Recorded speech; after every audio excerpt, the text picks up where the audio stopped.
অনেকের সাথে আঘাত আছে, যারা একটু লিডার মানুষের ক্ষতি করতে পারে, এটা কিছু সম্পর্ক আছে। তাহলে আমি এই সুযোগটা নিয়ে কি করলাম, ভালো বলে নিলাম। আমার ইচ্ছে এটা, আমার স্ত্রী সন্তানের প্রায় ইচ্ছে এটা, কেমন? কিন্তু আল্লাহর ইচ্ছে কোনটা? এই কেন্দ্রিক আমাদের কথা, কথাটা বুঝছেন? এটা যদি বুঝতে পারো পরের কথা বুঝতে সহজ হবে। তাহলে আলোচনার বিষয়বস্তু কি? পাড়াপড়শির সাথে উঠা বসা, কাজকর্ম, কথাবার্তা কেমন হবে, এইখানে এই ব্যাপারটা নিয়ে আল্লাহ কোনটার উপর খুশি থাকে, এটা আমরা জানবো ইনশাআল্লাহ। যদি এটা জানি, আমাদের শরীফে আসছে আল্লাহ রাসূল সাল্লাল্লাহু আলাইহি ওয়াসাল্লাম আবু যর রাদিয়াল্লাহু আনহু ব্যাখ্যা করে বলেন, হে আবু যর, তুমি যদি ইসলামের একটা অধ্যায় শিক্ষা গ্রহণ করো, সেটা আমল করো বা নাই করো, ইসলামের একটা অধ্যায়, যে কোনো একটা টপিকের পুরো বিষয়টা একটু চিন্তা করে শিখো, আমল কিন্তু হোক বা না হোক, তবে তা তোমার জন্য একটা পরিপূর্ণ হজের সওয়াব। আল্লাহ তাআলা আমাদেরকে এই সুযোগটা দিয়েছেন, আমরা এই পাঠটা নিয়ে যতটুকু সম্ভব শিখবো। কেমন? আল্লাহ তাআলা নবী সাল্লাল্লাহু আলাইহি ওয়াসাল্লাম সহিহ বুখারীর হাদিস আম্মা আয়েশা রাদিয়াল্লাহু আনহা বর্ণনা করেন, মা যাদা জিবরাইল, তিনি বলেন যে আল্লাহ রাসূল বলেন, মা যাদা জিবরাইল ইউসিনি বিল জার হাত্তা যারাতু আন্নাহু সাইয়্যিদুহু। তিনি বলেন, আম্মা জান বলেন যে আল্লাহ রাসূল বলতেছেন, জিবরাইল আলাইহিস সালাম আমাকে পাড়াপড়শির অধিকার, হকের ব্যাপারে এত বেশি নির্দেশ দিতেছেন যে আমার মনে হচ্ছে যে না জানি আল্লাহ তাআলা পাড়াপড়শিকে জায়গা জমির হকদার বানায় দেয় কিনা। মানে বুঝেন, মানে আপনার আশেপাশে যারা আছে এরা এখন জায়গা জমির আপনার মালিকানা, আপনার মালিকানার জায়গাগুলি আছে, আপনার ব্যক্তির পরে এগুলো হকদার কি পাড়ার লোকেরা, আপনার সন্তানেরা। এত বেশি টাকাটা আসছে আল্লাহ রাসূলের প্রতি, প্রতিবেশীর ব্যাপারে, যে আল্লাহ রাসূল একটা পর্যায়ে ধারণা করছে কি, আমার তো মনে হচ্ছে মানে আল্লাহ তাআলা পাড়াপড়শিরে জায়গা জমির ওয়ারিশ বানায় দেয় কিনা। তবে বিষয়টা কি সাধারণ, একটা সিম্পল না, অত্যন্ত ইম্পর্টেন্ট একটা টপিক।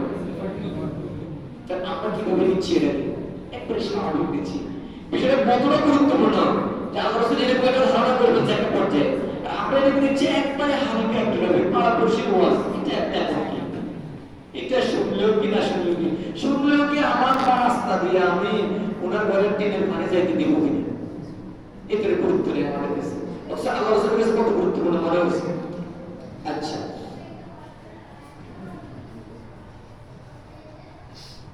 আল্লাহ তাআলা প্রিয় নবী সাল্লাল্লাহু আলাইহি ওয়াসাল্লাম,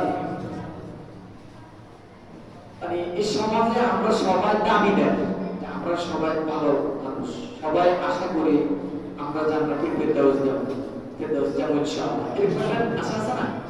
হতাশ কেন বলেন না, আশা আছে। এটা অন্য বিষয় আর কি, এটা সাথে জোর নাই। তারপর আমি একটু বলতেছি, আল্লাহর কাছে বান্দা যে আশা রাখবে, আল্লাহর কাছে তো ওরকম আছে, তাহলে এটা তো আশা রাখতে পারেন। আমরা কোন জায়গায় যাওয়ার আশা করতেছি? আশা করেন না, দোয়া করেন না, দোয়া করবেন, আশা করবেন, দোয়া করবেন, ইনশাআল্লাহ ভালো হবে। আচ্ছা, এখন আসলে জান্নাতুল ফেরদাউস বা জান্নাত কার জন্য? অবশ্যই ঈমানদারদের জন্য, ভালো মানুষদের জন্য, অন্যদের জন্য। কে ভালো মানুষ? আমিও দাবিদার ভালো, তুমিও দাবিদার ভালো, আপনিও ভালো, সবাই ভালো দাবিদার। সবাই ভালো কেউ বলেনি আমিও ভালো না, বলে না, সবাই দাবি করে কি আমি কি, আমি ইনশাআল্লাহ জান্নাতে যাব। এরকম একটা এক প্রকার মনে হয় যেন আত্মবিশ্বাস নিয়ে বসে আছে, নামাজ পড়ে না অনেকে। আচ্ছা দেখ, বাস্তবে ভালো মানুষ কে? আল্লাহ রাসূলের হাদিস থেকে আমরা একটু নিই। কেমন? একটা সাহাবী সাল্লাল্লাহু আলাইহি ওয়াসাল্লামকে প্রশ্ন করলেন, সাহাবী রাসূলুল্লাহ সাল্লাল্লাহু আলাইহি ওয়াসাল্লাম, তখন নবী সাল্লাল্লাহু আলাইহি ওয়াসাল্লাম, সরি বর্ণনা ভুল করছি, ইবনে মাসউদ রাদিয়াল্লাহু আনহু বর্ণনা করেন, সাহাবী তিনি বলেন, ক্বালা রাজুলুন মিন নবী সাল্লাল্লাহু আলাইহি ওয়াসাল্লাম, ইয়া রাসূলুল্লাহ, একজন লোক আল্লাহর রাসূলকে প্রশ্ন করলেন, হে আল্লাহর রাসূল, কাইফা লি আন আ'লামা ইদা আহসানতু ওয়া ইদা আসাতু, আমি কিভাবে বুঝবো বা জানবো যে আমি যা করছি তা ভালো বা আমি ভালো মানুষ, অথবা আমি যা করছি তা খারাপ বা আমি খারাপ মানুষ? আমি কি বোঝা করছি আমি ভালো মানুষ বা খারাপ মানুষ, বা আমার কর্মটা ভালো হইতেছে বা খারাপ হইতেছে। আল্লাহ নবী উত্তর দিলেন কি? বলেন নবী সাল্লাল্লাহু আলাইহি ওয়াসাল্লাম, ইদা সামিআতা জিরানাকা ইয়াকুলুনা, যখন তুমি শুনবে তোমার প্রতিবেশীরা বলতেছে কদ আহসানতা ফাকাদ আহসানতা, আশপাশের লোকদেরকে যখন শুনবে যে তারা বলতেছে তুমি যেটা করতেছো এটা রাইট, তুমি রাইট হয়ে আছো, ভালো কাজ করতেছো, তোমার প্রতি এলাকার লোকেরা খুশি, আমরাও খুশি, তোমারটা ভালো, তুমি ভালো করতেছো, ফাকাদ আহসানতা, আল্লাহ নবী বলেন তাহলে তুমি আসলেই ঠিক আছে। আলহামদুলিল্লাহ, আলহামদুলিল্লাহ। কারণ আমার প্রতিবেশী আসলে কি বলে আল্লাহ রাসূল একটু টেনশনে ঢুকে গেছে, আমার প্রতিবেশী আসলে আমার ব্যাপারে কি ধারণা করে, কারণ আমি যেভাবে তার প্রতি করতেছি বিভিন্ন পয়েন্টে বিভিন্ন ভাবে, উদাহরণ থেকে অনেকগুলো উদাহরণ চলে আসবে। মেয়ের জন্য আসছে, আমি তার ক্ষতি করার জন্য একটা চেষ্টা করতেছি, ছেলে বিয়ে করতে যাচ্ছে, আমি ক্ষতি করার জন্য একটা পয়েন্ট সামনে নিয়ে আসতেছি, কেমন? তাহলে আমার প্রতিবেশী আসলে আমার ব্যাপারে কি ধারণা করে আমি ক্লিয়ার না। তাহলে যদি আমার প্রতিবেশী আমার কাছে মনে হয় আমার কর্মের ব্যাপারে সে অসন্তুষ্ট বাস্তবে, তাহলে আমি কি আমার কাজটা আসলে বলো না আমি ভালো করতেছি না, আমি ভালো জায়গায় নাই। ওয়াইদা সামিআতা ইয়াকুলুনা ফাতাসাত্তা ফাতাসাত্তা, যখন তুমি শুনবে তোমার প্রতিবেশীরা বলতেছে যে তুমি যেটা করতেছো এটা খারাপ, তাহলে আসলে তুমি খারাপ, তোমার কর্মটা খারাপ, তুমি নিজে এখন কোন জায়গায় আছো, খারাপ জায়গায় আছো। তাহলে প্রতিবেশীদের দৃষ্টিতে ভালো হওয়াটাই হলো বাস্তবে ভালো হওয়া, আর প্রতিবেশীর দৃষ্টিতে খারাপ হওয়াটাই হলো বাস্তবে নাকি নিজে নিজে? না, নিজে নিজে বলে হবে না। এখন তো বেশি লোক নিজে নিজে ভালো মানুষ নিজে নিজে বেস্টের টিকিট নিয়ে বসে আছে না। বান্দারা, আপনার প্রতিবেশীর সাথে একটু মিষ্টি আচরণ করার অভ্যাস করুন, তার ক্ষতি করা বন্ধ করুন, তার সাথে সদাচরণ যেটা দেখা হলে নরম সুরে কথা বলা, তাকে সাইড দেওয়া অভ্যাস করুন। তাকে সাইড দিতে চায় না, তাকে সাইড দেন, তার কথাগুলো মনোযোগ দিয়ে শুনুন। কিছু বলতে চাইলে একটু ভাবটাকে সাইড কাটবেন না, বরং তার কথাটা খুব মনোযোগ দিয়ে শুনবেন। কথাটা বুঝছি নি আমার? এটা একটা বেশি শক্ত ওয়াজ না, না বুঝে কিছু নেই, একটা কথা কেমন? আসলে শরীর মজাটা আমরা পাচ্ছি না, এই যে একটা মজার টপিক এখন বুঝতেছেন যে আসলে যদি পার্বতীর সাথে এগুলো হয় আমাদের সমাজটা অনেক সুন্দর হবে না? কি মনে হয়? কিন্তু আমাদেরকে এই কথাগুলি, সুন্দর কথাগুলি পুশ করতে দিচ্ছে না এই সমাজের একটা লোক। ওই সমস্ত লোকগুলিরে আমরা সেকুলার বলি, এরা শরিয়া চায় না। শরিয়া আসলে তো এগুলি পুশ হবে, এগুলি পুশ হবে না, সবার বাস্তবায়ন করতে বাধ্য হবে। এখানে এরা কি করতে চায় না, এই কথাগুলি বলতে আমরা মাইকে আমরা যত বলি না জানে, এগুলি রাষ্ট্রীয়ভাবে কাজ করলে একদম সুস্থ, টান্ডা মারা দিলে সব সুস্থ। কিন্তু এখন রাষ্ট্রের মধ্যে শরিয়া আসুক, এই কথাগুলি পুশ হোক, এটা কি করে না? চায় না। আল্লাহ হেফাজত করুক। এখন চায় না বিধায় আমরা বসে থাকতে পারি না, কিন্তু আমরা সমাজের মানুষকে উদ্বুদ্ধ করতেছি, আপনারা আস্তে আস্তে এটা চান। রাষ্ট্রীয় ব্যবস্থায় কথাগুলি আসে, আমাদের রাষ্ট্রের দায়িত্বশীলতা যে কথাগুলি রাষ্ট্রীয় ব্যবস্থা অনেক সহজ। আমি কিন্তু আপনি সারাদিন কাজ করলে লাভ হবে না, যদি প্রশাসনে কেউ এসে বলে কালকে নামাজ না পড়লে গড়া থাকতে পারবে না, সব পুলিশ চলে এসে। তবে সহজ কোনটা? রাষ্ট্রীয় হবে না আমার বোঝে রাষ্ট্রীয়, কিন্তু এটা পুশ করতে দেয় না। আল্লাহ হেফাজত করছে। আচ্ছা, এটা তো হলো একটা বিষয়। আমার কর্মের উপর, আমার কর্ম ভালো না মন্দ সেটা নির্ভর করবে কার সাথীর উপর? সমাজে আমার প্রতিবেশীর উপর। তাহলে এখন থেকে প্রতিবেশীর পানি কয় রাস্তায় বন্ধ করবো, প্রতিবেশীর গালি কি পরিমাণ দেবো, কিছু হলে তার সাথে উদ্ভট আচরণ করবো, তাদের মেয়ের বিয়েতে বলবো, তাদের ছেলের বিয়েতে নার্ভাস হওয়ার মতো উদ্ভট কথাবার্তা বলবো। এগুলি যদি বলি আমার অবর্তমানে এই লোকটা আমার ভালো বলবে না, আর যে লোকটা আমারও যদি ভালো না বলে আমার প্রতিবেশী যদি হয়ে থাকে, তাহলে বাস্তবে আমি খারাপ মানুষ, আখিরাতে খারাপদের কাতারে আমার করতে হবে। ভালো হয়ে যাবে, এসকা হয়ে যাওয়া একদম সহজ। মনে করেন যদি আমার একটু কঠিন মনে হচ্ছে, একজন মুরব্বী আলেমের সাথে দীর্ঘ সময় ব্যয় করার জন্য আস্তে আস্তে সময় দেয়।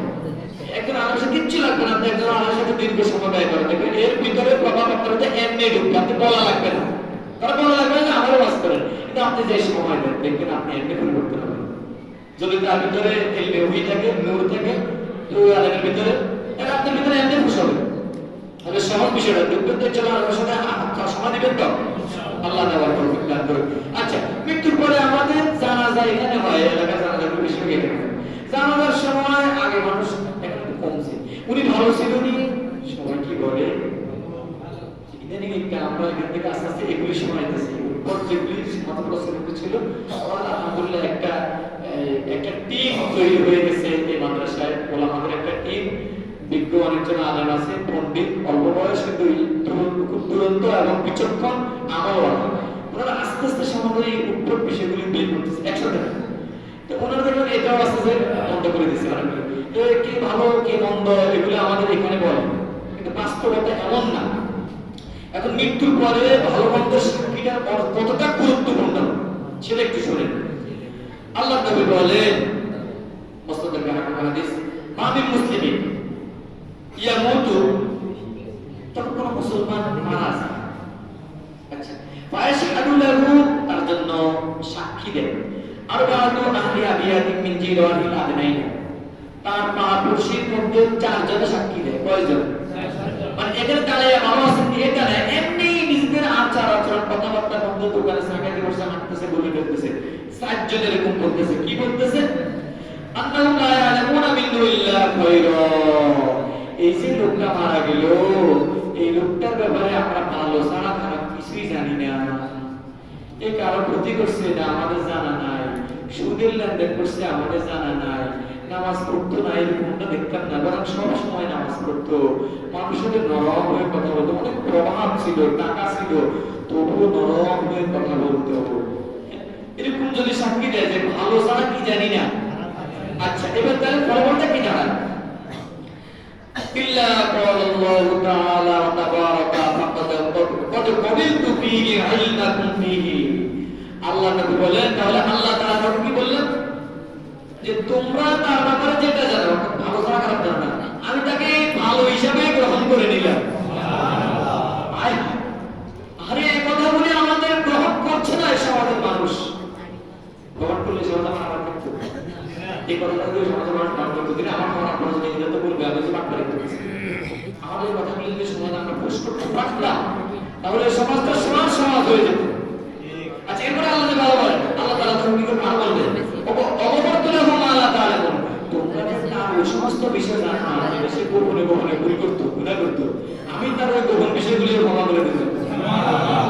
প্রথমত হলো তোমরা তার ব্যাপারে যে সাক্ষী দিতেছো যে আমরা তার ব্যাপারে ভালো ছাড়া খারাপ কিছুই জানি না, আমি তাকে তোমাদের সাক্ষীটাই ভালো হিসেবে কি করে নিলাম।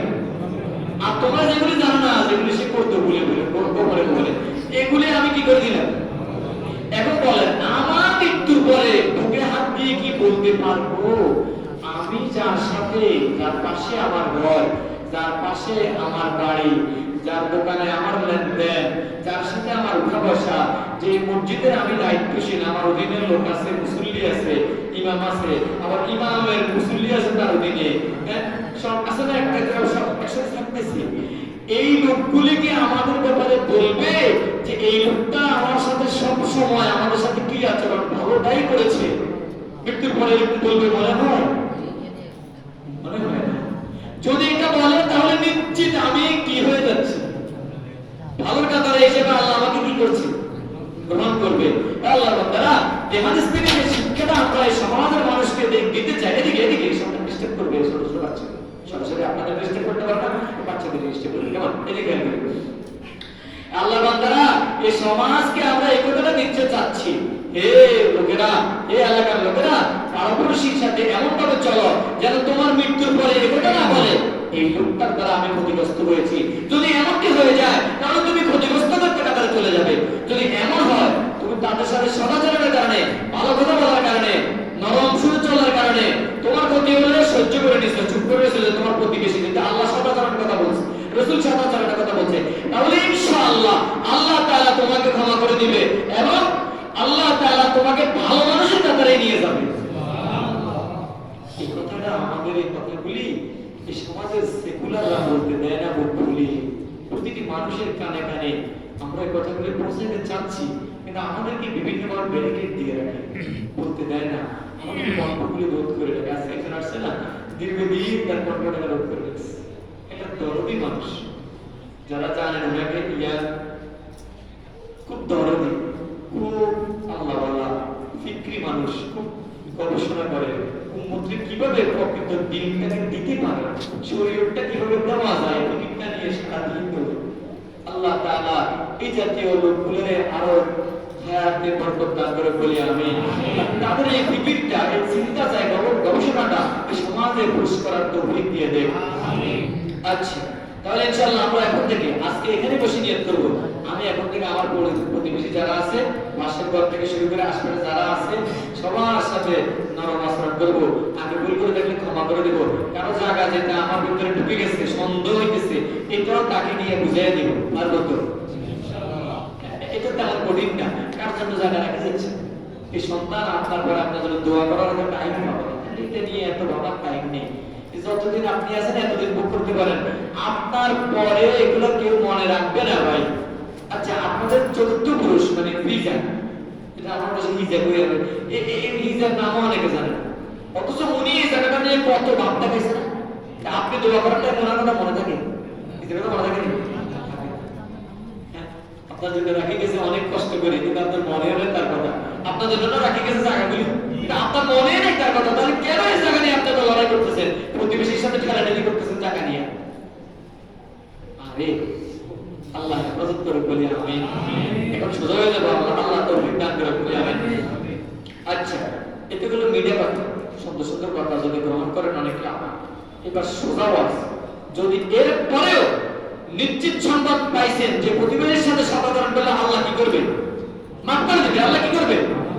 আর সদাচরণ করলে এরা যদি ভালো শক্তি দেয় মৃত্যুর পরে, আপনি ভালো হিসেবে আল্লাহর কাছে কেমন হচ্ছেন? বুঝছেন তো বিষয়টা? এই সোজা মিষ্টি কথা শোনার পরেও এই সমাজের যে সমস্ত লোকগুলি আমাদের এই মেসেজ, আমাদের এই কওমি মাদ্রাসার মেসেজটা এই সমাজের যে সমস্ত লোকেরা গ্রহণ করবে না, প্রতিবেশীর ক্ষতি করবে, তাদের ঈমানের কি অবস্থা হবে? এই সেই হাদিসটা একটু শুনি। আল্লাহ নবী বলে, আল্লাহি লা ইউমিনু, আল্লাহি লা ইউমিনু, আল্লাহি লা ইউমিনু, আল্লাহর শপথ ওই লোকটা ঈমানদার নয়। এই কথাটা এইভাবে কয়বার বলছে? আমি কয়বার বলছি কেন? এইভাবে আল্লাহ নবীর শপথ নিয়ে কয়বার বলছে? এমনি একবার বললে তো সার্থক না। মানুষের অভ্যাস হলো কসম দিয়ে বললে একটু ভালোভাবে দিবে না। একবার জায়গা কয়বার দিছে আল্লাহ নবী কসম? তিনবার দিছে। নিশ্চিত হওয়ার ক্ষেত্রে যাতে কোনো কি না হয়, সন্দেহ না হয়। তবে এই লোকটা কি নয়, ঈমানদার নয়। লোকটাকে আমি না অন্য কি? আমার মধ্যে এই সংখ্যাটা আমি ঈমানদার নয়। তাহলে বিষয়টা খেয়াল করেন। কে? আল্লাহ নবীকে প্রশ্ন করা হলো, কিলা মানে ইয়া রাসূলুল্লাহ, হে আল্লাহ রাসূলুল্লাহ, এই লোকটাকে যার ব্যাপারে আপনি এভাবে এত দৃঢ়তা নিয়ে তিনবার শপথ নিয়ে বলছেন যে লোকটা ঈমানদার নয়, এই লোকটাকে? আল্লাহ নবী একবার বলতেছেন, ওয়া আল্লাযী লা ইয়ারজাউ বাওয়াকুহু, যার অনিষ্ট থেকে, যার ক্ষতি থেকে, যার সর্বনাশী আচরণ থেকে তার পাড়া প্রতিবেশী নিরাপদ নয়, শান্তিতে থাকতে পারে না, ঘুমাইতে পারে না, এই লোকটা কি নয়? এবার বলে, ভগবান বান্দা, আপনার আশেপাশের লোকগুলি আপনার কাছ থেকে কি আসলে নিরাপদ? কেউ কি বলতে পারবেন? আপনার আশেপাশের লোকগুলি আপনার আচরণ দ্বারা আপনার অনিষ্ট থেকে কি নিরাপদ আছে? যদি নিরাপদে থাকে তাহলে আলহামদুলিল্লাহ আপনি ঈমানদার। যদি মনে করেন যে না, আমার দ্বারা আমার অমুক পাশের অমুকের কষ্ট হইতেছে, তাহলে দ্রুত ক্ষমা চান। আর না হলে আপনি আল্লাহ নবীর এই ফতোয়া, আপনাদের হুজুরের নাকি আল্লাহ নবীর সরাসরি হাদিস, আল্লাহ নবীর এই দৃঢ় কথার দ্বারা স্পষ্ট প্রতীয়মান হওয়া যাচ্ছে যে আপনি ঈমানদার নয়, আপনি এখনো ঈমান নয় করেন। দ্রুতই ওযু করে কালিমা পড়ে ফেলেন। কারণ যে কোনো মুহূর্তে আজরাইল আলাইহিস সালাম এসে বললে যে চলেন, ইতস্ত বিক্ষিপ্ত অবস্থায় ওযু করার সময় নাই, জামা গায়ে দিবেন সময় নাই, একটু পানি গাইবেন সময় নাই, না চল বললে চল। এর আগে আপনি আপনার আশপাশের পাড়াপড়শির লোকগুলির সাথে কি করেন? হাত মিলান। সবার সাথে আমার কথা হাত মিলাই, রাজনৈতিক দলের লোকদের সাথে, হ্যাঁ, প্রতিবেশীর ক্ষতি করার জন্য কার সাথে হাত মিলাই? রাজনৈতিক দল মানে বেশিরভাগ রাজনীতি জানা করে উপর সেকুলার বন্দী হয়েছে। আল্লাহ হেফাজত করে, আল্লাহ হেফাজত করে। আল্লাহ নবী এই জাতীয় রাজনীতিগুলো করে নাই, কিন্তু আমাদের মুসলমানরা বড় বড় এইসব মুসলমানরা বিশাল আমাদের এই সমাজের বড় কয়েকজন মানুষ আছে রাজনীতি করে না, বেগুলি করতেছে প্রায়, যাতে না করে যাতে ভোটের টাইম হইলে অন্তত রাজনীতি খায় নেয় না, নেয় মৌল সমর্থন দেয়, ভোট সমর্থন কোনো ভাবে নেয়। এখন এই রাজনীতিকে আল্লাহ নবী করছে কি কথা কথা এবার বলে ঠাড়ায় বেশি নিজে কে দাঁড়াবে করছি নি করে না। তাইলে এইভাবে এদের সাথে যে আঘাত করেন, এদের বেশিরভাগই হলো সেকুলার, যারা শরিয়াকে কি চায় না, রাষ্ট্র আনতে চায় না। ওনার থিওরি হলো এদেশে যারা রাজনীতি করে, ধর্মীয় জনগোষ্ঠীর বাইরে যারা আছে, এদের টোটাল থিওরি হলো সমাজে শরিয়া বা এই যে নিষ্ঠিকতা যেগুলি শুনছেন সমাজের মানুষের জন্য যেগুলো দিচ্ছে, ইসলামদের শান্তির ধর্ম, শান্তিটা কিভাবে আসবে? এভাবে সারাদিন ওয়াজ করে ফুস করা যাবে না, এটা আসলে রাষ্ট্রীয় ভাবে যে এই রাজনীতি পরিচালক লোকগুলো এটা ঢুকতে দেয় না, কিন্তু বেশিরভাগই সেকুলার, কারণ তারা নিজস্ব একটা সংবিধান বানায় রাখছে দল চলার জন্য, দেশ চলার জন্য। যে লোক যে বা যারাই এভাবে নিজে আল্লাহর সংবিধানটাকে বাদ দিয়া নিজেরা সংবিধান রচনা করে দেশ সমাজ বা তার দল চালাইবে, এরা কেউ ইসলামের দাবিদার করতে পারে না। কোন আলেম, কোন হক্কানি আলেম, হক্কানি রব্বানি আলেম এদেরকে ইসলামী পন্থী বা ঈমান আকীদা ঠিক আছে মনে করে না, কত ভয়ে বলে না, কিসে বলে না, পায়ের নিচে মাটির মধ্যে নাই তো আমাদের এখানে ভয় করে না।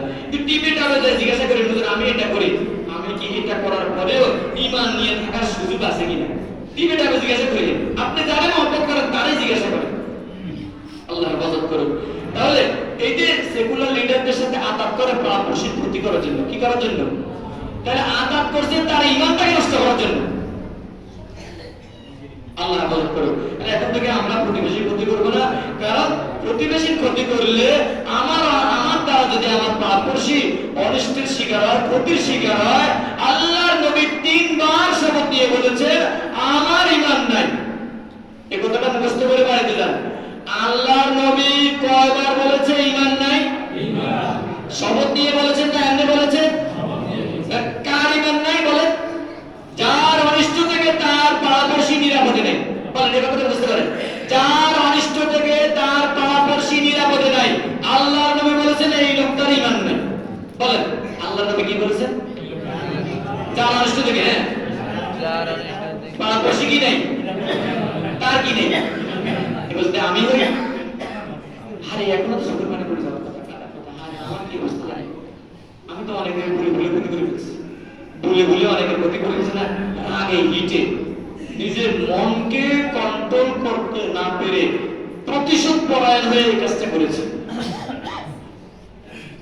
অথচ এক হাদিসে আসছে আল্লাহর নবী বলেন নিজে সঠিক, আপনি যে দাবিটা করতেছেন দাবিটা সঠিক, আপনার বুজুর্গ করা হচ্ছে আপনি সঠিক আছেন, রাইট জায়গায় আছেন, এরপরেও বিতর্ক হবে, ঝামেলা হবে, এটা মনে করে বিতর্ক এড়িয়ে চললেন, রাইট থেকে সেরে দিলেন, সরে গেলেন বিতর্ককে কি করার জন্য? এড়িয়ে চলার জন্য, ভেজাল পরিহার করার জন্য। আল্লাহ নবী বললেন তার জন্য জান্নাতের মধ্যভাগে ঘর বানানো হবে, তার জন্য জান্নাতের মধ্যভাগে বাড়ি করবে ঘোষণা, হাদিস শরীফে রিপোর্ট পাওয়া যায়। তাহলে আপনি আগে ঘটে কিছু করতে পারতেন, কিন্তু করতে গেলে আপনি যতটুকু আছেন এতটুকু বাইরে যদি করতে যান তখন তার অনিষ্ট হয়ে যাবে। তাহলে রাগের সময় কন্ট্রোল করবো, কারো ক্ষতি করবো না, এই হাদিসটা মনে রাখবো রে ভাই। অনেক তো শুনছেন সন্ধ্যা বিকেল থেকে আমাদের ছাত্ররা 3টার আগ থেকে ওয়াজ করা শুরু করছে, এখন পর্যন্ত ধারাবাহিকভাবে চলতেছে। সব তো মনে রাখতে পারবেন না, আমার এই পয়েন্টটা একটু মনে রাখেন, এই যে আল্লাহর নবীর কথা, ওই ব্যক্তি ঈমানদার নয়। আল্লাহ নবী শপথ নিয়ে বলছেন কোন ব্যক্তিটা যার অনিষ্ট থেকে তার প্রতিবেশী কি নয়। এবারের মাহফিলের আমি কিছু না শিখতে পারি, এই পয়েন্টটা শিখে বাড়াতে যাব। আর আরেকটা পয়েন্ট আমি একটাকে বলছি, সেটা হলো আমার মৃত্যুর পরে যদি আমার আশপাশ থেকে 4 জন লোক আমার ব্যাপারে ভালো সাক্ষী দেয়, তাহলে আমি আসলে কি ভালো। আর যদি আমার মৃত্যুর পরে আমার আশপাশ থেকে 4 জন খারাপ সাক্ষী দেয়, সর্বনাশ হয়ে যাবে। আল্লাহ যাদের কাছে সুদের লেনদেন আটকে রাখছেন এটাকে ভালো বলবেন, যাদের সুদের টাকার জন্য চাপ দেন এটাকে ভালো বলবেন, হ্যাঁ, যাদেরকে পানি আটকে রাখছেন রাস্তা দিয়ে দিচ্ছেন না এটাকে ভালো বলবে না। সতর্ক থাকবেন, রাজনৈতিক পাওয়ার দেখায় যারা ক্ষতি করতেছেন বিভিন্ন পদ পদবী দ্বারা, এটাকে আপনারা ভালো বলবে না। তাহলে এই সতর্ক হয়ে যায় ভাই, যেন আমার মরার পরে একদল লোক কাঁদে আমার জন্য, যে লোকটা আমাদের অনেক উপকার করছে, পারবেননি। একটু আরেকটা পয়েন্ট বললাম যে একজন অন্তত আলেমের সাথে একটু হাত মিলান, বুজুর্গ আলেমের সাথে একটু হাত মিলান, কিচ্ছু করে লাগবে না, শুধু যাই উঠে বসা করেন, দেখা সাক্ষাৎ করেন, কথাবার্তা বলেন, দেখবেন আপনি এমনি পরিবর্তন হবেন। এটা এটা কি? কারণ ওই আলেমের ভিতরে নূর আছে, কি আছে? নূরের কাছে গেলে আপনি চাইলেও আলাপ হবেন, না চাইলেও হবে, তো চাইলে কি খুশি পাওয়া যাবে, এটা এমনি হবে। তো সময় দিবেন তো আলেম আমাদের সাথে, সময় দিলে আপনার মাঝে এমনি রোগ যেগুলি আছে এগুলি চলে যাবে, আপনি দেখবেন অটোমেটিক চলে যায়, আপনার বুঝতে পারবেন না। আপনি কি বুকে হাত দিয়ে বলতে পারবেন আপনার মসজিদের ইমাম সাহেব আপনার মৃত্যুর পরে ভালো বলবে? আল্লাহ হেফাজত করুন। আপনার মসজিদের মুয়াজ্জিন সাহেব ভালো বলতে এরকম মনে হয়নি, মনে হয়নি। আর ইমাম সাহেব যিনি আছেন উনিও চিন্তা করা দরকার, আমার মৃত্যুর পরে আমার মুসল্লি আমার ভালো বলবে কিনা। আমি তো 2 মিনিট পরে সবসময় যাই, আমারও তো সমস্যা আছে, আমি তো কয় মিনিট পরে যাই, 2 মিনিট পরে যাই, তাহলে আমার মৃত্যুর পরে আমার মুসল্লি এগুলো আমাদের ভালো বলবে কিনা। এটাও তো একটা ফাংশনে দাঁড়িয়েছে, যেটা আগে নির্ধারিত সময় আছে। তো সবাই কি থাকবো, সতর্ক থাকবো। আল্লাহ তাআলা আমাদের জন্য বিষয়টা সহজ করে দেন। আচ্ছা আচ্ছা, এগুলো তো জান্নাতে তো ঈমানদার নয়, ঈমানদার না হলে তার ফলাফলটা কি দাঁড়ায়? আল্লাহ নবী হাদিসে বলেন, মুসলিম শরীফ হাদিস, লা ইয়াদখুলুল জান্নাতা মান লা ইয়ামানু জারুহু বাওয়াইকুহু। ওই লোকটা জান্নাতে যাবে না যার অনিষ্ট থেকে তার প্রতিবেশী কি নয়, তার প্রতিবেশী তার প্রতিবেশী নয়। এই লোকটা কোথায় যাবে না? একটা হলো ঈমানদার নয়, এবারে ঈমানদার না হলে সে কোথায় যেতে পারবে না? এই হাদিস থেকে আবার বুঝলাম। আচ্ছা আচ্ছা, এবার আসেন, তো জান্নাতে যদি না যেতে পারে চূড়ান্ত ঠিকানাটা কোথায় হবে? এবার সেটা একটু শুনুন। আবু হুরায়রা রাদিয়াল্লাহু আনহু বর্ণনা করেছেন, সহিহ মুসলিম শরীফের হাদিস, একজন ব্যক্তি তিনি বলতেছেন, ক্বালা রাজুলুন ইয়া রাসূলুল্লাহ সাল্লাল্লাহু আলাইহি ওয়াসাল্লাম, একজন ব্যক্তি আল্লাহ রাসূলকে জিজ্ঞাসা করলেন, প্রশ্ন করলেন, ইন্না ফুলানাতান তুযকারু মিন কাসরাতি সালাতিহা ওয়া সিয়ামিহা ওয়া সাদাকাতিহা। অমুক মহিলা, একজন মহিলার ব্যাপারে জিজ্ঞাসা করতেছে আল্লাহ নবীকে, অমুক মহিলা কি করে? কাসরাতি সালাতিহা, অনেক নামাজ পড়ে। কি পড়ে? আমরা এখানে যারা আছে একবারে এই এলাকার একবারে আমরা মনে বান্দাগুলো বেশিরভাগ বসে আছে যারা দিনকে ভালোবাসে, সবসময় নামাজ টামাজ পড়ে, এরকম বেশিরভাগ লোকে দেখতেছি। তো এই লোকটা এই মহিলার ব্যাপারে আল্লাহ নবী বলতেছে কি, অমুক মহিলা অনেক কি পড়ে? নামাজ পড়ে। ওয়াসিয়ামিয়া, অনেক রোজা রাখে। অনেক নামাজ পড়ে মানে ফরজও পড়ে, ফরজের বাইরে আরো অনেক নফলও পড়ে। আবার অনেক রোজা মানে ফরজ রোজাগুলিও রাখে, এর বাইরে অনেক নফল রোজাও রাখে। আচ্ছা, অসাদাকাতিহা, শুধু তাই নয়, অনেক দান সদকা করে। অনেক দান সদকা করা মানে সে ফরজ দান যেটা আছে তার উপর, যাকাত, সাদকাতুল ফিতর, এরকম বাধ্যতামূলক দান যেগুলি আছে এগুলিও করে, এগুলির বাইরেও অনেক দান করে। আচ্ছা, তবে তবে তার একটা বদ অভ্যাস আছে, তার জিহ্বা দ্বারা অর্থাৎ তার জবান দ্বারা, তার কথাবার্তার দ্বারা তার প্রতিবেশী নিরাপদে থাকে না, এটা কষ্ট পায়। এই লোকের ব্যাপারে, এই মহিলার ব্যাপারে আপনার মতামত কি? আপনার সিদ্ধান্ত বা ফায়সালাটা কি? এবার আল্লাহ নবী বলতেছেন, ক্বালা হিয়া ফিন্নার, এই মহিলা জাহান্নামী। এই মহিলা কি নামাজ পড়তো না? এই মহিলা কি নামাজ পড়তো না? কম না বেশি? এই মহিলা কি রোজা রাখতো না? কম না বেশি? সদকা কি দিত না? কম না বেশি? শুধু একটা খারাপ কাজ।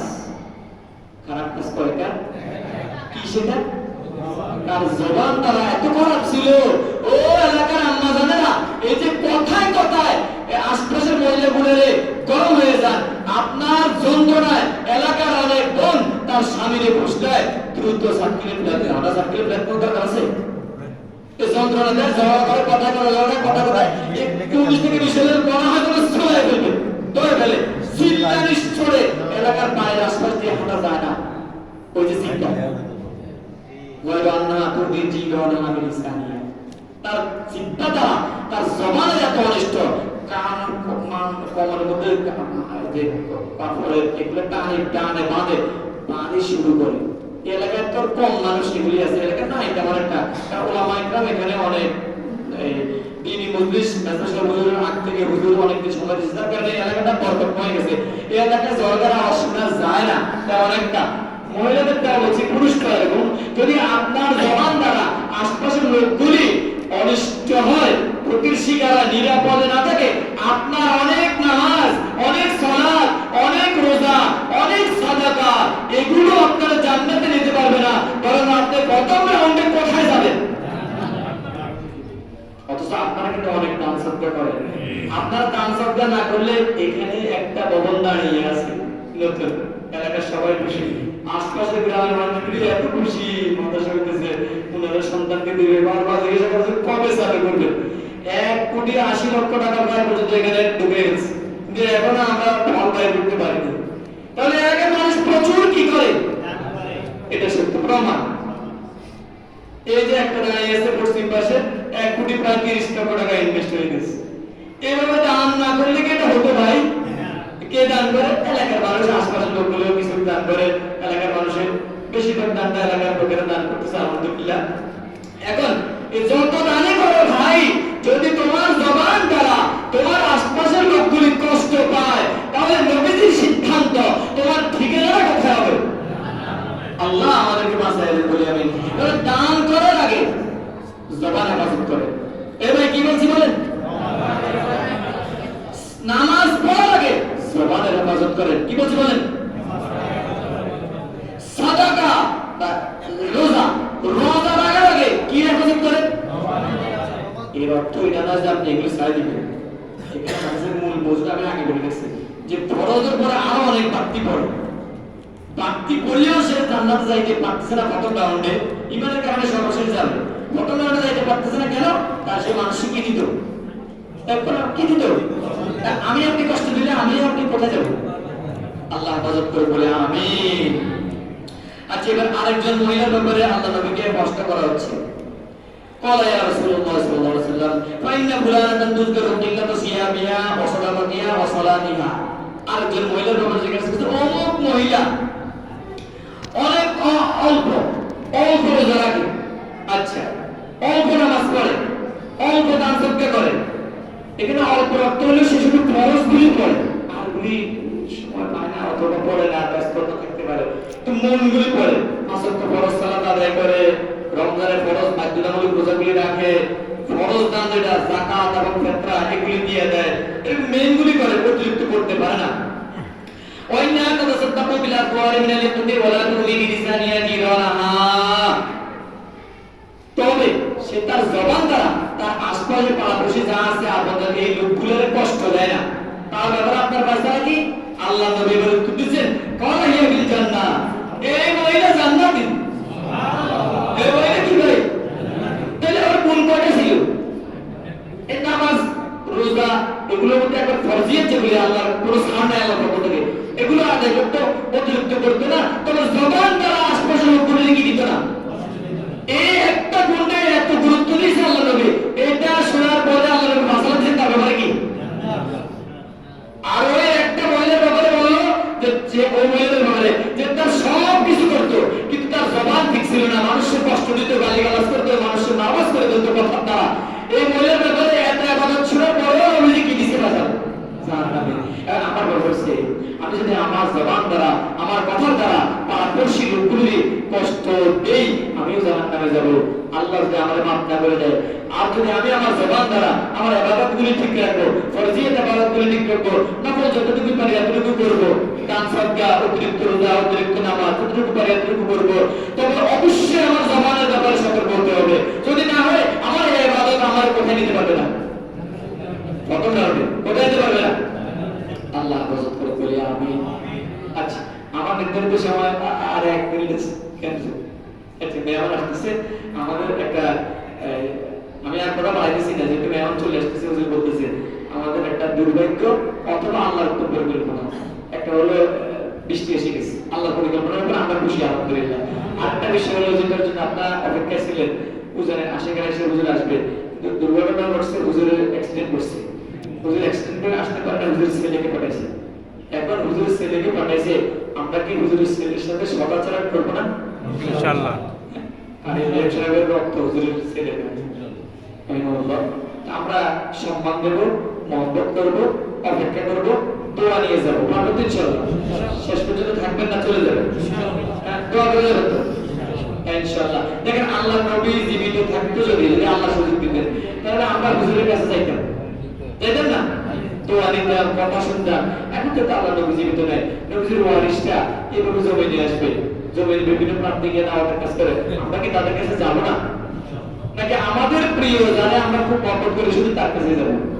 হ্যাঁ না, আমরা ব্যক্তি পূজা নয়, আলেমের কাছে যাবো। এখন যিনি উনি আলেম হিসেবে আসতেছে আমরা তার কাছে যাবো। কে আসতেছে এটা না, উনি দিনই কথা বলবে, এটাই মেইন বিষয়, বুঝছেন তো বিষয়টা? আল্লাহ আমাদের জন্য সহজ করে দেয়। আর আমাদের এই মাদ্রাসার বিষয়টা আপনারা মাদ্রাসার দিকে একটু নেক নজর দিবেন। অনেকগুলি সিস্টেমে ওলামা ইকরাম নেক নজর দিতে পারে। অর্থনৈতিক বিষয় আছে, আমরা তো সরাসরি এমনি কার কাছে চাই না, পার্সোনাল